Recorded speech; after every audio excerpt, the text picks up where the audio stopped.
This story is titled, When I Found Out My Stepdaughter and Wife Plotted to Take My Life Savings and Property, I secretly observed them for a month until I had solid proof. Then I crushed their dreams completely. Hey Reddit, I've been going back and forth on whether to post this story, but I'm completely stuck in my head about it and need to get this off my chest. My name is Marcus, I'm 44 years old, and what I'm about to tell you has been eating at me for months. I've been raising my stepdaughter Victoria since she was 7 years old. She's 25 now, and to be clear, she's obviously female. I mention this because it becomes relevant later. Her biological father, Richard, completely disappeared from her life before her second birthday. No phone calls, no financial support, no visits, nothing at all. He just vanished like she never existed. When Victoria was 9 years old, I married her mother, Diana. From that moment forward, I stepped into the father role completely. I want to be clear about something. I didn't do this because I felt it was my responsibility or obligation. I did it because I genuinely loved Diana, and honestly, I grew to love Victoria just as much. She became my daughter in every way that mattered. I was there for absolutely everything in her life. I helped her learn her multiplication tables when she struggled with math in elementary school.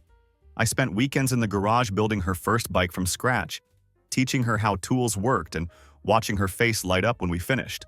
When she had to have her appendix removed at age 12, I stayed awake in that uncomfortable hospital chair all night, making sure she wasn't scared when she woke up from surgery. Here's the thing that meant everything to me. Victoria never had to call me dad. I never pressured her or made it a condition of our relationship. But she chose to call me that on her own. And when it happened, it meant the world to me. That simple word represented everything we'd built together. As the years went on, Richard completely faded out of our conversations. Victoria stopped waiting by the window, hoping he might show up for her birthday or Christmas. Diana and I built our own little family unit, the kind I was genuinely proud of and felt grateful for every single day. Over the years, the trust between Victoria and me grew into something solid and real. We went through all the normal father-daughter experiences together. Scraped knees that needed bandaging, teenage heartbreaks that required ice cream and terrible movies, school dances where I embarrassed her by taking too many photos.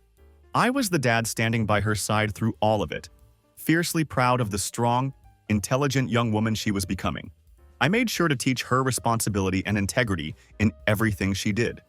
I spent years mentoring her in my construction business, showing her every aspect of the operation because I knew that one day she would inherit it all. This wasn't because she had to take it over, but because she genuinely loved the work just like I did. She had a natural talent for it and real passion for building something meaningful. Our relationship wasn't perfect by any means. We argued, disagreed, and drove each other absolutely crazy sometimes, exactly like every real father and daughter do. But it was honest and felt unbreakable. At least that's what I believed at the time. Then, just a few months ago, everything changed in the span of a single dinner conversation. Victoria and her husband Ryan were over at our house for our usual Sunday dinner. The evening was quiet and cozy, exactly the kind of peaceful family time Diana and I had come to treasure. We were chatting about normal things, work, weekend plans, nothing particularly significant. That's when Victoria casually dropped what felt like a grenade right into the middle of our conversation. Without even looking up from her plate, she said, "Oh, by the way, Richard messaged me." Diana nearly choked on her food, coughing sharply into her napkin as she tried to process what she'd just heard. My heart immediately started pounding, and I felt every muscle in my body tighten up like I had just sensed a genuine threat right there in my own home. This was Richard we were talking about, the same guy who had completely ghosted Victoria when she was just a toddler. And now he was casually strolling back into our lives through social media like nothing had ever happened. I turned to look directly at Victoria, trying to keep my voice controlled. "You didn't think that was worth mentioning before now?" "He just wanted to apologize for leaving," she replied, and I could already hear the defensive tone creeping into her voice.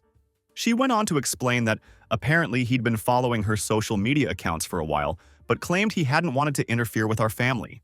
She actually used air quotes when she said "interfere," like she was already prepared to defend him against any criticism we might have. I couldn't help myself. "Apologies come easy when all the hard work is already done," I said. And maybe my tone was a little too harsh, but I knew exactly what Richard was doing. He was sniffing around because Victoria was successful and settled now. People like him always circle back when there's something to gain from the relationship. We ended up arguing briefly about it, but Victoria insisted she had everything under control. "I'm just talking to him, that's it," she promised us. but I didn't believe her for a second, and neither did Diana. We could both see where this was heading, but Victoria was an adult, married, and making her own decisions. We had to let it go, even though every instinct we had was screaming that this was a mistake. Still, that night something fundamental changed in our house. We didn't realize at the time just how big that change would turn out to be, but we'd find out soon enough. Looking back now, I sometimes wonder if I missed warning signs along the way. Victoria had always pushed herself harder than she needed to, like she thought she had something to prove to the world. Maybe deep down she never really felt complete, like she was missing some essential piece of herself. When Richard returned, it probably gave her access to a fantasy she didn't want to let go of. The idea that she could finally have a real father who wanted her. Things stayed relatively quiet for the next few weeks, and I started to hope that maybe Victoria would see through Richard's act on her own. But then one Wednesday afternoon, Ryan came by the house alone to borrow some tools for a project he was working on. We chatted casually for a bit about work and life in general. Just normal conversation between family members. That's when he accidentally let slip something that completely blindsided both Diana and me. He mentioned offhandedly that Victoria had been really tired lately because of the baby. The words just hung in the air for a moment as Diana and I both froze, staring at him in shock. "She's pregnant?" I asked, my voice probably betraying more surprise than I intended. Ryan's face immediately went pale as panic flooded his expression. "Oh man, you didn't know?" His eyes widened with a mixture of guilt and embarrassment as he realized he had just accidentally exposed Victoria's deliberate secrecy. He looked like he wanted to disappear into the floor right there on the spot. A sharp, painful twist hit me right in the chest. This wasn't simply forgetfulness on Victoria's part, or her being too busy to mention it. She had actively chosen to keep us completely in the dark about one of the most important things happening in her life. I could feel Richard's fingerprints all over this decision. He was already pulling strings behind the scenes, cutting us out of Victoria's life piece by piece, and this was just the beginning. The hurt I felt was deep and immediate. Victoria had deliberately chosen not to tell us something this significant, and it felt like a betrayal. Something definitely felt off about the whole situation, and I could see the same realization dawning on Diana's face. Later that same evening, Victoria finally called us. Her voice sounded distant and awkward as she confirmed the pregnancy. She claimed she had meant to tell us but had been feeling overwhelmed with everything going on. But her voice felt completely detached when she spoke to us, like she was talking to strangers rather than the people who had raised her and loved her unconditionally for 18 years. When we saw her soon after that phone call, she was already 8 months along. She was smiling and joking around, but there was a clear distance between us that had never existed before. Nothing felt like it used to. Richard's name never came up directly in our conversations, but his shadow seemed to be everywhere, influencing every interaction we had with her. Around that same time, Richard started appearing more and more frequently in Victoria's daily life. Then came the news that felt like a punch to the gut. He had somehow convinced her to name the baby Richard Jr. It felt like he was marking his territory, claiming ownership of our family's future. When Diana found out about the name, she actually cried. I tried my best to keep it together for her sake, but the hurt was absolutely real and overwhelming. Richard also started making private threats that made it clear this wasn't just about reconnecting with his daughter. He hinted to me directly that if he wasn't welcomed warmly into our family, he would seriously consider pursuing legal visitation rights for the grandchild. The way he said it felt like pure blackmail, plain and simple. The audacity was staggering. Here was a man who had disappeared for 23 years, and now he thought he could just erase all that abandonment and demand a place at our table. It wasn't just arrogant, it was honestly laughable in how ridiculous it was. But at the same time, it was dangerous. Even the most baseless arrogance can still cause real damage when someone is determined enough to follow through on their threats. Ryan started confiding in me privately about what was happening behind closed doors.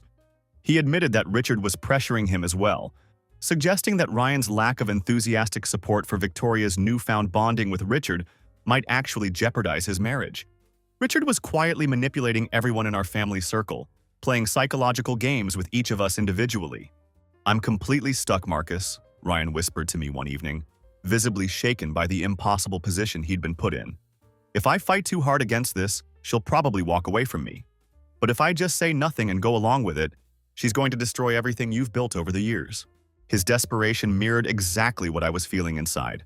Richard had carefully and strategically set the stage for this conflict, isolating each of us and making any kind of resistance feel completely impossible. But despite how hopeless it seemed, I knew that surrender wasn't an option for me. I had worked too hard and loved too deeply to let Richard just waltz back into our lives and systematically dismantle everything our family had built together. The weeks leading up to the birth felt increasingly tense and distant. Every single conversation with Victoria felt forced and unnatural. Every interaction we had was overshadowed by Richard's invisible but constant presence. Diana and I felt more and more like outsiders in the very family we had built from scratch with our own hands and hearts. What should have been a time of pure joy, anticipating the arrival of our first grandchild, was instead overshadowed by uncertainty and genuine dread about what Richard's involvement would mean for all of us. Ryan became increasingly withdrawn as well, visibly stressed and exhausted from trying to navigate the impossible minefield that Richard had created in his marriage. He admitted to me that he felt like he was walking on eggshells around Victoria constantly, terrified that any disagreement or pushback might completely break the fragile peace they were barely maintaining. I wanted desperately to support him through this, but I felt just as powerless as he did in the face of Richard's systematic manipulation. Finally, the day arrived when Victoria went into labor. Despite everything that had happened between us, Diana and I still held on to hope that maybe the baby's arrival might somehow help heal some of the deep wounds that Richard had torn open in our family. We had absolutely no idea just how wrong we were about that. When Victoria's labor began, Diana and I waited anxiously at home for the phone call telling us to rush to the hospital. We expected that we'd drop everything and race over there as soon as we got word, just like any grandparents would do for such a momentous occasion. But hours passed without any communication from Victoria or Ryan, and our anxiety continued to grow with each passing minute. When the phone finally did ring, we discovered that the baby had already arrived. Diana cried softly during the entire drive to the hospital, deeply hurt that we hadn't been included in those crucial early hours. It felt like we were being treated as afterthoughts rather than the grandparents who had been eagerly anticipating this moment for months. Walking into that hospital room, we both froze completely at the sight that greeted us. There was Richard, sitting comfortably beside Victoria's bed, cradling my grandson in his arms as though he had somehow earned that right through years of love and sacrifice. My fist clenched involuntarily as anger and resentment flooded through my entire body. Richard's eyes met mine across the room, and I recognized immediately the smugness in his expression. It was the same arrogant look I remembered from years ago, the look of someone who thought he had already won a game the rest of us didn't even know we were playing. "Long time no see, Marcus," he drawled in a casual tone that made my skin crawl. I forced my voice to stay steady despite the rage building inside me. "You're holding my grandson." He raised an eyebrow, his smile turning cold and calculated. "Our grandson," he corrected me, emphasizing the word like he was claiming ownership. Victoria lay in the hospital bed looking exhausted but glowing with new motherhood. She seemed completely oblivious to the thick tension filling the room. Or maybe she was just choosing to ignore it. She introduced the baby to us cheerfully, acting as though nothing unusual or inappropriate had happened about the circumstances of our arrival. Diana held the baby briefly, and I could see the joy on her face mixing painfully with deep sorrow. What should have been a perfect, pure moment felt stolen and corrupted by Richard's deliberate presence. Even holding our grandson for the first time was tainted by the knowledge that Richard had positioned himself as the primary grandfather figure. As Diana cooed softly to our grandson, Richard pulled me aside under the pretense of having a friendly, casual conversation between family members. But the moment we were out of earshot from the others, his entire demeanor changed completely. He leaned in close, lowering his voice to a threatening whisper that only I could hear. "Look, Marcus, I know you don't like me, but I'm here to stay," he said with complete confidence. "If you try to push me out of this family, I'll make things very complicated for everyone involved." Then came the direct threat that made his intentions crystal clear. "Grandparents have rights, you know," he continued, his voice dripping with arrogance. "See this, Marcus? It's about time I got my family back." "Took long enough," he added with a smirk that made my blood boil. His eyes were gleaming with a sense of victory that he absolutely didn't deserve. "You did a decent job stepping in when I wasn't around, but blood is thicker than water, right?" The way he said it made it clear that he viewed everything I had done for Victoria as temporary placeholder work, something that could be easily dismissed now that the real father had returned. His threat hung in the air between us, clear and unmistakable. Anger surged through me like a tidal wave, but I forced myself to keep my expression completely neutral. I couldn't give Richard the satisfaction of seeing that he had managed to rattle me. even though every fiber of my being wanted to respond to his provocation. Instead, I simply stared him down without blinking until he finally stepped back, pretending that our entire exchange had been nothing more than casual banter between family members. He even managed to put on a fake smile as he rejoined the others, as if we had just been discussing the weather. Ryan stood in the corner of the room throughout this whole interaction, clearly uncomfortable with everything he was witnessing. When our eyes met across the room, I saw the same helplessness reflected in his expression that I was feeling inside. He gave me a slight nod, an unspoken acknowledgement of our shared discomfort and the impossible situation we both found ourselves in. Diana gently returned the baby to Victoria after a few more minutes, and we made excuses about not wanting to overwhelm her with too many visitors so soon after delivery.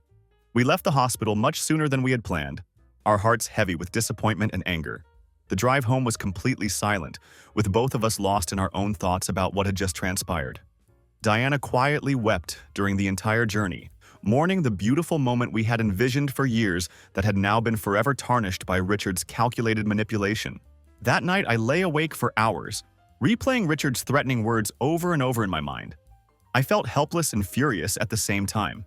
The family that I had fought so hard to build and protect was slipping away from me piece by piece, and I had no idea how to stop it from happening. After that hospital confrontation, things only got progressively worse. Richard didn't just fade away after making his threat.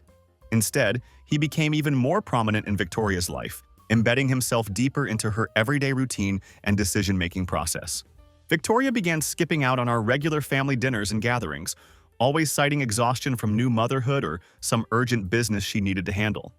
Each excuse felt hollow and rehearsed, but Diana and I tried desperately to accept them at face value. We were terrified of pushing her even further away by questioning her too aggressively. Our construction company, which was something I had built specifically with Victoria's future in mind, started to suffer serious consequences. Victoria had always been heavily involved in the operations, passionate about eventually taking over the business completely one day. Now she barely showed up to the office anymore.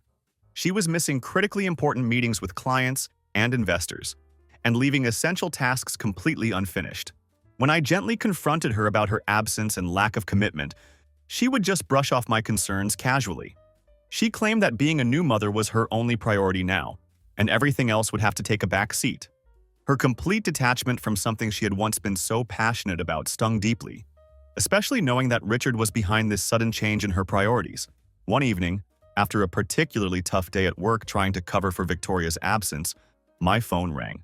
It was Victoria calling, and her voice was completely blunt and devoid of any warmth when she spoke. "I've decided to sell my shares, Marcus," she announced without any preamble or explanation. My heart immediately sank as I processed what she was telling me. "Absolutely not," I said, struggling to keep my voice steady and controlled. "Victoria, he's manipulating you. He abandoned you, remember?" But her reply was sharp and sounded almost rehearsed, like she had been practicing these words. "He's changed," she insisted with conviction. "He wants to make things right, and he has really good ideas for improving the business." I couldn't believe what I was hearing. Richard had somehow managed to worm his way into Victoria's trust so completely that she was now willing to hand over control of everything we had built together. The anger was boiling inside me, but I forced myself to maintain my composure. "He's playing you, Victoria," I said firmly. "He doesn't deserve a single penny from what we built together over all these years." She scoffed bitterly at my words. "We? It's always been yours, Marcus. You've just been waiting to hand it to me as some kind of reward for being the daughter you chose to keep around." Her words hit me like a physical blow. "Richard opened my eyes to the truth," she continued coldly. "It's always been your company, and you've been dangling it in front of me like a carrot, using it to control me all along." My chest tightened with disbelief and anger as I heard those words coming out of her mouth. "Victoria, that's Richard talking," I said, trying to make her understand what was happening to her. "He's poisoning your mind against everyone who actually cares about you. This business was always built for you," I continued, my voice thick with emotion. "Everything I did was so you'd have something solid to inherit, something you could be proud of."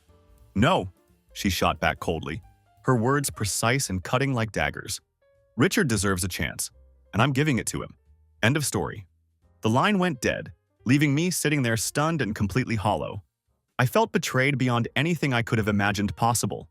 Her words had hit me like a slap across the face, painful, shocking, and completely unexpected. "That's not fair," I managed to say into the empty phone line, my voice thick with hurt. I've only ever wanted the best for you." There was a pause, and I could almost hear her hesitation on the other end before the cold edge returned to her voice. "Well, this is what's best for me now, whether you like it or not." After she hung up, I sat in stunned silence for what felt like hours, just staring blankly into space. Diana eventually found me there, still holding the phone, looking completely shell-shocked. When I explained what had just happened during the conversation, she completely broke down, crying softly into my shoulder. We were losing Victoria piece by piece to a man who absolutely didn't deserve her trust or loyalty. But what Richard clearly didn't understand, and what Victoria had apparently forgotten in her manipulation-induced haze, was that this wasn't some simple lemonade stand we were talking about. The company's bylaws specifically required board approval for any share transfers. They always had. It was clearly written in the shareholder agreement that Victoria had signed when I originally gifted her the equity in the company. She couldn't sell or assign control to anyone, let alone someone like Richard, without jumping through a complex legal minefield that would expose his true intentions. The following day, Ryan showed up at our doorstep looking absolutely exhausted and defeated. He quietly admitted that Victoria had completely lashed out at him for daring to question the share transfer plan. Richard had explicitly warned Ryan that opposing him in any way would mean seriously risking his marriage to Victoria. "I'll testify," Ryan said firmly, surprising even himself with his sudden resolve. "He's manipulating her, and if she won't see it for herself, then I'll be the one to say it out loud in court if necessary." "I'm completely stuck, Marcus," Ryan whispered, visibly shaken by the impossible position he found himself in. "If I fight too hard against this, she'll probably walk away from our marriage. But if I just say nothing and let it happen, she's going to destroy everything you've built over the years." His desperation mirrored exactly what I was feeling deep inside. Richard had carefully and strategically set the stage for this entire conflict, systematically isolating each of us and making any kind of resistance feel completely impossible. But I knew that surrender simply wasn't an option for me. I had worked too hard and loved too deeply to let Richard just waltz back into our lives and systematically dismantle everything our family and business represented. That night, Diana and I made the difficult decision that it was time to fight back. We would do it legally, strategically, and decisively. Richard might have won the first few battles in this war, but we were going to make absolutely sure he wouldn't win the overall conflict. We wasted no time putting our plan into action. The very next morning, I scheduled an urgent meeting with Blake, our family attorney. Blake was a no-nonsense guy with a solid reputation for winning tough, complicated cases. He listened carefully and intently as I laid out the entire situation from beginning to end, his expression growing harder and more serious as all the details unfolded. Blake immediately began investigating Richard's background, and within just a few days, he had uncovered Richard's extremely sketchy history. The man had a trail of failed businesses, unpaid debts, and financial ruin that he'd left behind wherever he went. Blake even managed to secure concrete evidence that Richard was already quietly approaching potential investors, making promises about control and influence in our company. Promises he had absolutely no right or authority to make. Armed with this damning information, Blake advised me to start documenting absolutely everything. He instructed me to keep detailed track of every single interaction Richard had with anyone connected to the company, every conversation Victoria had about selling the shares, and any possible manipulation attempts we could prove. I felt genuinely reassured having such a clear, concrete plan moving forward. It eased some of the crushing anxiety I'd been carrying around for weeks. Blake even printed out one particularly incriminating email chain where Richard had literally written, "Once I'm in, I'll restructure operations completely. Our team is already in place and ready to take over." "He's promising equity he doesn't actually own, Marcus," Blake said, sliding the printed emails across his desk toward me. "That's textbook securities fraud. Those investors can sue him for misrepresentation or worse. Criminal charges could be filed." That was all I needed to hear. This wasn't just psychological manipulation anymore. It was criminal stupidity on Richard's part. But Richard wasn't finished playing his twisted games with our family. He specifically requested a private meeting with me, which I reluctantly agreed to, mainly because I wanted to keep things as civil as possible for Victoria's sake, even though she clearly wasn't extending us the same courtesy. We met at a local coffee shop, and Richard immediately dropped his friendly, charming act the moment we sat down. The mask came off completely, revealing the manipulative person he truly was underneath all the fake politeness. "Marcus," he began with obviously false politeness, "we both know this doesn't have to get ugly between us." "It already is ugly," I said bluntly, not interested in playing whatever game he thought we were having. Richard leaned forward across the table, lowering his voice to a threatening tone that made his intentions crystal clear. "Look, fighting this publicly will only make you look bitter and controlling," he said with calculated coldness. "Do you really want everyone thinking you're trying to deny Victoria her rightful inheritance?" My jaw tightened as I listened to his pathetic attempt at psychological manipulation. "Don't pretend you actually care about Victoria," I said firmly. "You've only ever cared about yourself, and everyone knows it." Richard's smile turned absolutely icy, and his true nature came fully to the surface. "You underestimate me, Marcus," he said with quiet menace. "I have no problem making sure everyone hears a completely different story about this situation. One where you're painted as the controlling stepfather who's been holding Victoria back her entire life." His threat was clear and unmistakable, but I absolutely refused to back down or show any sign of intimidation. I held his gaze steadily, keeping my voice completely unflinching. "You picked the wrong fight, Richard," I said with complete confidence. "You're going to regret this." After that tense confrontation, Blake immediately shut down Richard's empty threat the moment I brought it up to him. "He has absolutely no legal standing," Blake said flatly, dismissing Richard's intimidation tactics completely. "A man who hasn't seen his daughter in 2 decades doesn't suddenly get rights to a child he's never met. That's simply not how the law works, Marcus." I knew intellectually that it was an empty threat, but that didn't make it any less irritating to deal with. Blake advised me that we needed to move quickly and decisively before Richard could cause any more damage. We officially filed legal documents contesting Victoria's claimed right to transfer shares without proper board approval. Richard responded predictably with counterclaims of his own, setting the stage for what would become an intense and bitter legal battle. Meanwhile, Ryan was struggling deeply at home as the situation continued to deteriorate. Victoria was becoming increasingly volatile and unpredictable, lashing out violently whenever he dared to question Richard's motives or methods. One evening, he showed up at our house again, visibly shaken and completely exhausted from the constant stress. "She threatened to leave me if I don't support her completely," Ryan confessed quietly, his eyes filled with genuine despair. "I'm losing her, Marcus. I don't know what else to do." Seeing Ryan's obvious distress only strengthened my resolve to fight this battle to the very end. Richard's manipulation wasn't just threatening our business anymore, it was systematically tearing apart the entire family we had built together over the years. I promised Ryan that we would do absolutely everything possible to protect both him and Victoria from any further harm. It was time for a clear line to be drawn, not just in the courtroom but at home as well. Blake told me we couldn't afford to wait any longer, and for once I agreed with him completely and without reservation. "Victoria is bound by exactly the same shareholder agreement as everyone else," Blake reminded me during one of our strategy meetings. "The agreement has a forced buyout clause specifically for breach of fiduciary duty, and she's violated it in 6 different ways that I can prove in court." "You're not firing your daughter," Blake continued, his tone matter of fact. "You're simply enforcing a legally binding contract that she signed." Blake closed the file he had been reviewing, folded his hands, and locked his eyes directly on mine. "I'm going to say this as plainly as I possibly can, Marcus," he said, his voice low and completely direct. "If you want to protect the business you've spent your life building, you have to remove her from it right now. Buy her out, freeze the shares permanently, and tighten the bylaws so this can never happen again. Because if you don't take action immediately," he continued, "Richard's going to keep bleeding you dry through her until there's nothing left to save." I didn't respond at first. I just sat there staring at all the papers spread across his desk. Profit and loss charts, project delays, evidence of shareholder tension, contracts that Victoria had completely ignored, investor calls she had deliberately skipped. I had built this company from absolutely nothing, brick by brick, day by day, working 16-hour shifts and sacrificing everything. I had started it specifically so Victoria would never have to struggle financially the way Diana and I had in our early years. And now I was sitting in a lawyer's office being told that to save everything I'd worked for, I had to completely sever Victoria from it. Blake leaned forward, his expression serious. "You're a smart man, Marcus," he said firmly. "You already know deep down that what I'm saying is absolutely true.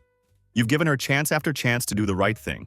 She's not just unstable anymore, she's completely compromised," Blake continued. "And Richard is using her like a proxy to get inside your company. If she keeps any ownership at all, he gets influence by default.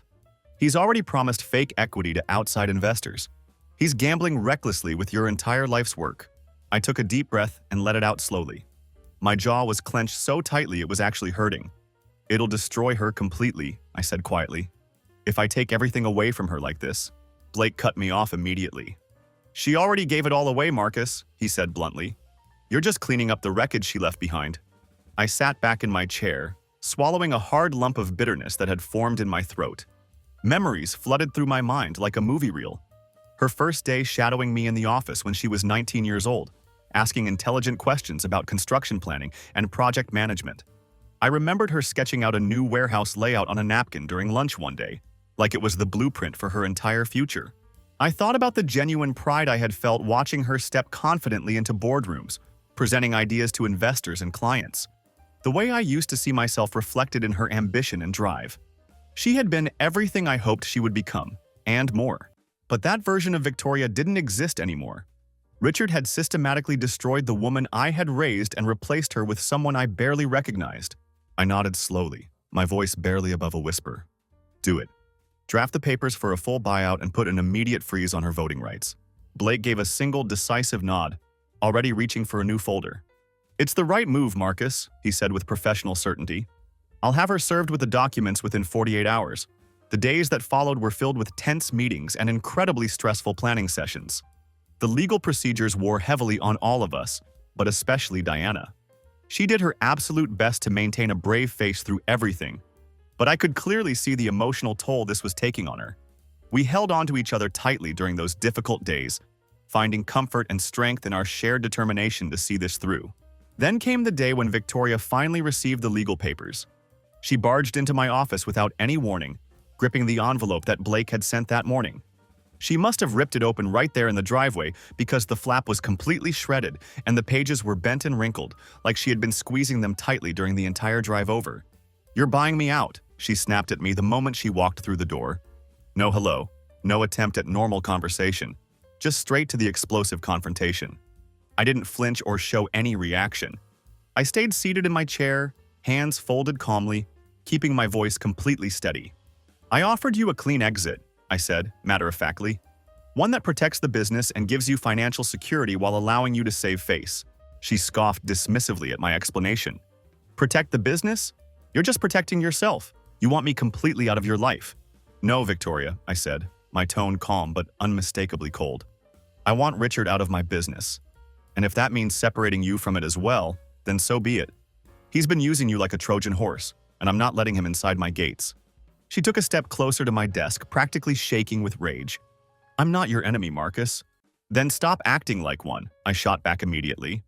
You brought him into confidential board discussions. You leaked our private investor contact information to him. You gave him unauthorized access to internal company documents. And you offered him decision-making power in a company he never lifted a finger to help build. That's not naivety anymore, Victoria, I continued firmly. That's deliberate sabotage. She looked stunned and hurt, but I noticed that there wasn't any trace of genuine apology in her expression. That capacity for remorse was long gone, completely erased by Richard's systematic manipulation. I trusted him, she whispered, as if that simple statement justified everything she had done. He's my dad. And I'm the man who actually raised you, I said, finally standing up from my chair to face her directly. Who paid for your braces when you needed them? Who drove to your middle school play in the middle of a work crisis because I didn't want you to think I didn't care? Who taught you everything about construction, bottom lines, and payroll cycles? And you threw all of that away for a man who called you once and bought you coffee, I continued, my voice filled with years of accumulated hurt and disappointment. She blinked rapidly like she was forcing back tears, or maybe fighting desperately to hold on to the false narrative that Richard had fed her over these past months. You always made me feel like I had to earn everything, she said defensively. Like I constantly had to prove I was good enough for what you built. You didn't have to prove anything to me, Victoria, I replied firmly. You just had to respect what we built together. Respect me, respect this family. Instead, you brought a snake back into this house and handed him the keys to everything. She paused for a moment, and something flickered across her face. Perhaps a brief moment of doubt or recognition. But then her defiance returned full force. I'm not signing anything, she declared stubbornly. I nodded, completely unsurprised by her response. I figured as much. She straightened up, trying to project confidence she clearly didn't feel. Richard says I have a legal right to those shares. He's talked to people, lawyers. He's not just winging this whole thing. I actually laughed at that statement. Richard can talk to all the lawyers he wants, I said with complete confidence. I've got Blake. And what you're forgetting is that being right on paper doesn't automatically make you right as a person. She stepped back like I had physically slapped her, clearly not expecting such a direct response.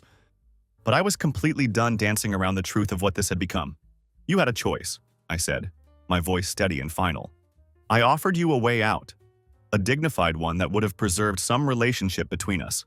But you're too far under his spell to see it clearly. So now the gloves have come off completely, I continued. I'll fight you in court if that's what it takes. I'll fight you, she whispered, though her voice lacked real conviction. I nodded again. Then I guess I'll see you in court? She stood there for several more seconds, as if waiting for me to take back my words, to soften my position, to be the father who had always eventually given in to her wishes. But I didn't move. That version of me was gone. The one who had built his entire world around her happiness.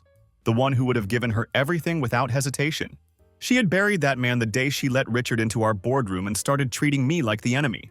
She turned and left without saying another word, the office door closing behind her with a finality that seemed to echo through the building. Diana came around the corner just a minute later, her eyes red from crying, clearly having heard most of our confrontation from the hallway. "Did you mean it?" she asked quietly.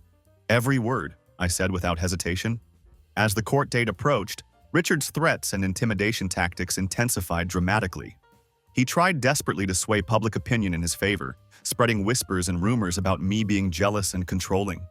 He painted himself as the wronged father just trying to reconnect with his daughter, while portraying me as the bitter stepfather standing in the way of their reunion. But Blake remained completely unfazed by Richard's propaganda campaign. He continued steadily preparing our case with precision and clarity, methodically organizing every piece of evidence we had gathered. When the day finally arrived for our court appearance, Diana squeezed my hand tightly as we entered the courthouse together, silently promising that we would face whatever came next as a united front.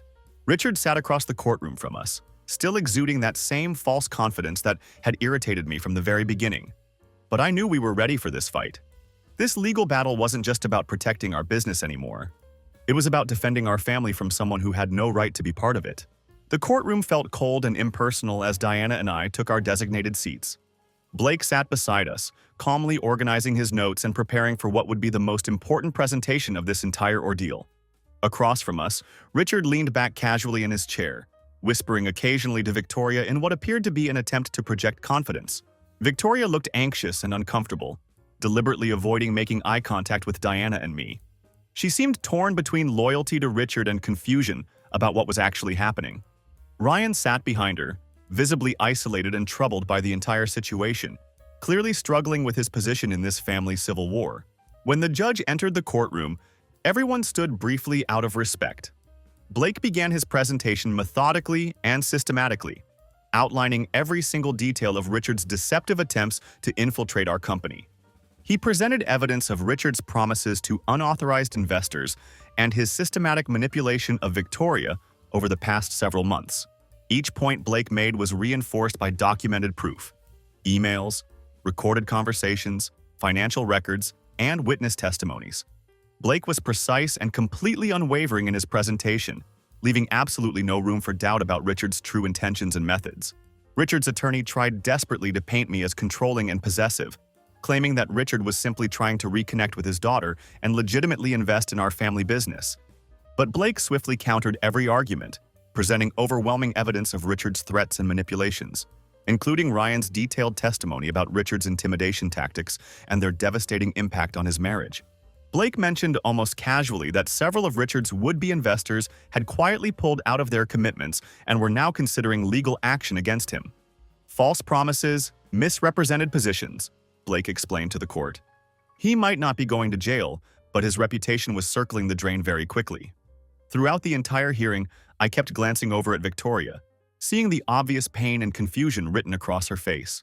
Part of me genuinely wished we weren't sitting in this sterile courtroom, that we could somehow resolve all of this privately as a family the way we used to handle our disagreements.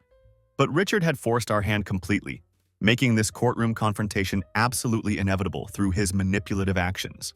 When it was finally Richard's turn to speak, he walked to the witness stand like he was being awarded some kind of honor. He appeared confident and was even smiling as he passed by Victoria, going so far as to wink at her in what seemed like a gesture of reassurance. He tried the charm offensive first, talking smoothly about reconnecting with family and how he had seen this as a golden opportunity to be part of something meaningful in Victoria's life. He claimed that he had simply guided Victoria through some ideas for modernizing the company's operations, presenting himself as a helpful advisor rather than a manipulator. Blake let him talk and dig his own grave with his rehearsed testimony. Then Blake got up from his seat and went straight for Richard's throat with his cross-examination. "You say you only wanted to help her?" Blake asked with deceptive mildness. "Yes, absolutely," Richard replied confidently. "You never asked for any money or financial compensation?" "No, never." "You never tried to influence the ownership structure of the company?" "No, I didn't." Blake smiled and reached into his file folder, pulling out a printed transcript. This was captured during a recorded phone call between Mr. Richard and one of the investors he approached without any board approval, Blake said, sliding the document toward the judge. Blake then pressed play on an audio recording device. Richard's voice came through the courtroom speakers, relaxed and arrogant. "Look, the buyout offer is completely meaningless. I've got Victoria on board with everything. She'll vote exactly how I tell her to vote. We're already planning the next steps for taking control. This guy Marcus can't stop us from doing what we want." Richard visibly flinched as his own words filled the courtroom. The entire room went dead silent as everyone processed what they had just heard. Blake let the recording hang in the air for a full 5 seconds before continuing. "Is that still your position, Mr. Richard?" Blake asked, folding his hands and staring directly at the witness. Richard's face tightened noticeably. "That conversation was taken completely out of context," he stammered. "It's your voice on the recording, correct? I was frustrated when I said those things." Blake leaned in closer. "You were arrogant and manipulative," he said firmly. "You saw an opportunity to walk into something you didn't build and take a piece of it because you thought no one would have the backbone to stop you." That's when Richard finally cracked under the pressure. His tone shifted dramatically, and the charming facade dropped completely. "You think this guy deserves it all?" he snapped, gesturing angrily toward me. "She's my kid, my blood. I have a right to be involved in her life and her decisions." "He's just a stand-in," Richard continued, his voice rising. "A fill-in-the-gap stepdad with a superiority complex who thinks he owns everything." The judge leaned forward sternly. "That's enough, Mr. Richard." When the judge returned after a short recess, his tone was sharp and absolutely final. The decision was swift and decisive. "The court finds that Miss Victoria cannot transfer or assign her shares without explicit board approval," the judge announced clearly. "Furthermore, Mr. Richard has no legal standing in this company, either legally or professionally. His involvement constitutes a clear attempt to interfere in the governance of a private business. The evidence demonstrates a clear pattern of manipulation, coercion, and deliberate misrepresentation," the judge continued. "Mr. Harper's claims are dismissed permanently and with prejudice." The gavel came down with a definitive bang. That was it. The legal battle was officially over. The bailiff moved in quickly and efficiently, ushering Richard out of the courtroom while he was still muttering angry curses under his breath. As we stood to leave, Richard exploded in a final display of rage, confronting Victoria openly and loudly enough for everyone in the courtroom to hear. "This is your fault," he shouted at her viciously. "You promised me control over everything, and now look at this mess you've created. You're completely worthless." His harsh, cruel words echoed through the courtroom, finally shattering any remaining illusions Victoria might have had about his true character and motivations. Victoria stood frozen in place, tears streaming down her face as the man she had defended so fiercely revealed his true nature. Ryan immediately stepped protectively between Victoria and Richard, gently but firmly guiding her away from the confrontation. Richard stormed out of the building, his angry threats and accusations still lingering in the air behind him. I felt absolutely no satisfaction in his defeat and public humiliation. There was only deep sorrow for all the damage he had caused to our family relationships. The courtroom fell into shocked silence as everyone processed what they had just witnessed. Victoria stared after Richard with wide, disbelieving eyes, visibly shaken by his sudden transformation from caring father to vicious manipulator. We had barely stepped outside the courthouse when Richard stormed toward us again, his face completely contorted with bitter rage. He didn't hesitate before unleashing a final, devastating attack on Victoria, speaking loud enough for all the gathered onlookers to hear every word. "You're worthless, Victoria," he shouted with genuine viciousness. "I wasted months of my time pretending to care about you. And for what? You couldn't even deliver your end of our deal. I deserved better than a weak, gullible daughter like you," he continued mercilessly. "You're absolutely pathetic." Victoria recoiled as though she had been physically struck, staggering backward as she shook her head desperately, trying to process this complete reversal. "Stop it, Richard. Stop lying," she cried out, her voice cracking with raw anguish. "You said you loved me. I gave you everything I had." He sneered openly, laughing cruelly at her obvious distress and pain. "Loved you? I barely knew you," he said with cold indifference. "And from what I've seen over these past months, you're not worth knowing. You're just as pathetic now as when I left you the first time." At that, Victoria completely unraveled emotionally. She lunged forward, tears streaming uncontrollably down her face, her voice rising to a frantic, shattered scream. "You're a monster! How could you do this to me? You promised me everything. You lied about everything. You ruined everything." She crumbled to her knees right there on the courthouse steps, sobbing violently and uncontrollably. Her screams of anguish dissolved into heart-wrenching cries that echoed painfully through the entire courtyard. Raw and desperate sounds that I had never heard from her before. Ryan immediately rushed to kneel beside her, pulling her gently into his arms and trying to comfort her. "Victoria, please, it's over now. He's not worth your tears," Ryan whispered softly, his own voice shaking with emotion. Richard stepped back with cold, complete indifference, disgust clearly written across his face as he watched his daughter's complete breakdown. He turned away without any trace of remorse or concern. "Good luck picking up those pieces," he spat dismissively over his shoulder, striding away without even a backward glance at the devastation he had caused. I stood frozen in place, my fists clenched tightly, breathing heavily as I watched this final, brutal scene unfold. Diana clung to my arm, trembling in shock at the sheer cruelty we had just witnessed. We watched helplessly as Victoria broke down completely, finally seeing the horrifying truth about the man she had chosen over the family who had always been there for her. After what felt like an eternity, Victoria slowly approached Diana and me. Her expression was completely broken and filled with genuine remorse for the first time in months. "I'm sorry," she whispered, her voice trembling with emotion. "I didn't realize what he was doing. I didn't see it until now." I looked at her, my heart heavy with profound sadness for everything that had been lost. "We tried to warn you, Victoria," I said quietly. "We wanted to protect you from exactly this." She nodded weakly, tears falling freely down her cheeks. Diana embraced her softly, whispering comforting words and trying to provide some maternal comfort in this moment of devastation. I stepped back slightly, giving them space to reconnect while I processed my own complex emotions, feeling both relief that the legal battle was over and profound sorrow for the fractures that had been permanently carved into our family relationships.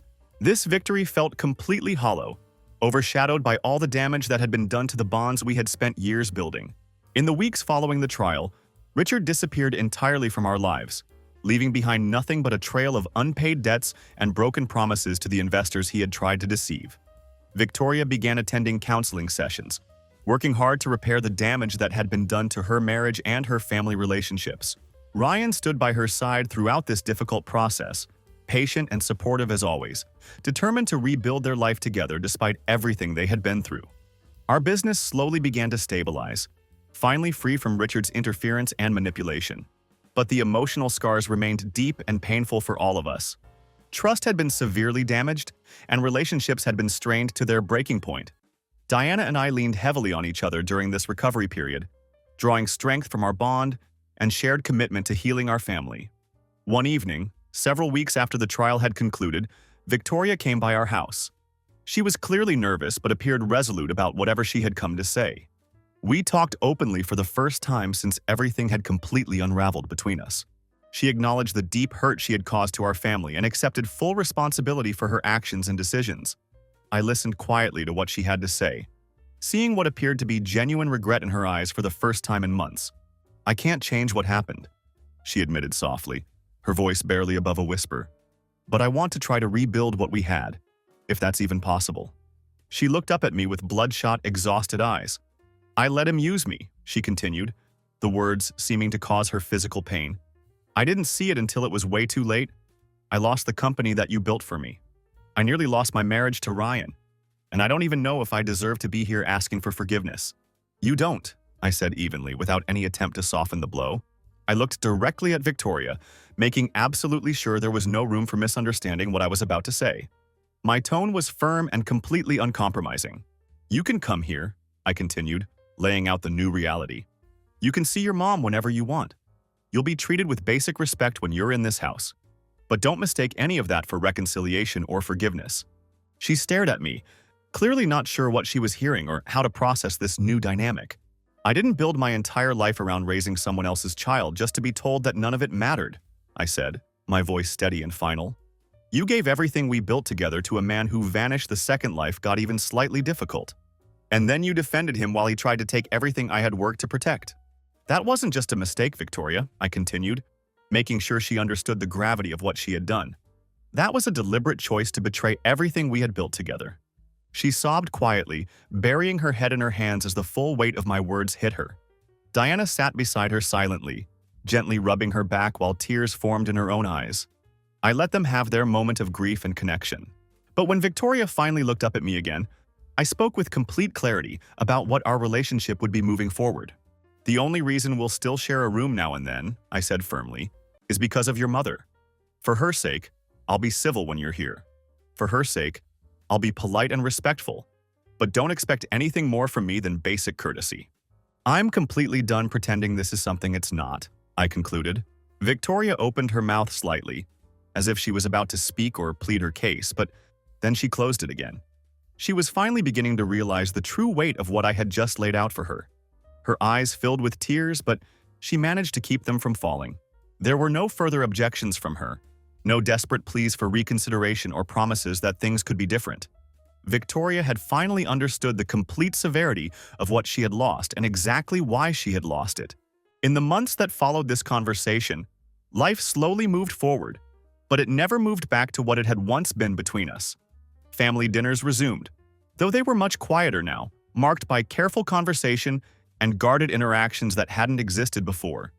Victoria visited our house often enough, but we spoke only about safe, neutral topics. The weather, movies we'd seen recently, updates about the baby's development. Never again did we discuss the business, or the deep wounds she had inflicted on our family. The subjects that had once brought us together were now completely off-limits. Laughter still came occasionally during these visits, but it was cautious and restrained, tempered by the constant awareness of the lines that had been drawn and the trust that had been forever altered. Everyone could feel the change in the atmosphere, even during supposedly pleasant moments.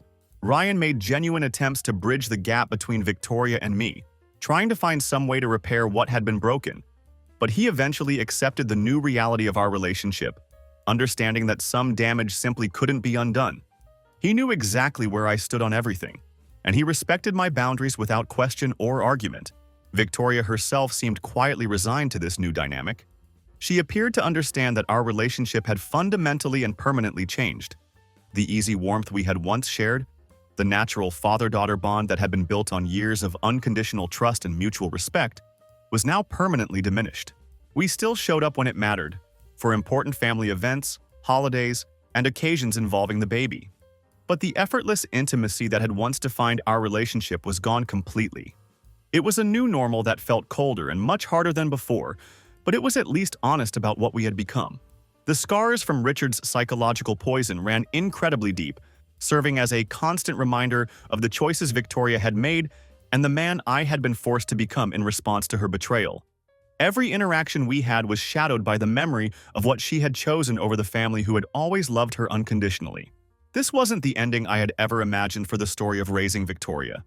When I first stepped into her life as a 7-year-old, I had dreams of walking her down the aisle at her wedding, of being the grandfather who taught her children how to use tools, of working side by side with her in the business until the day I retired.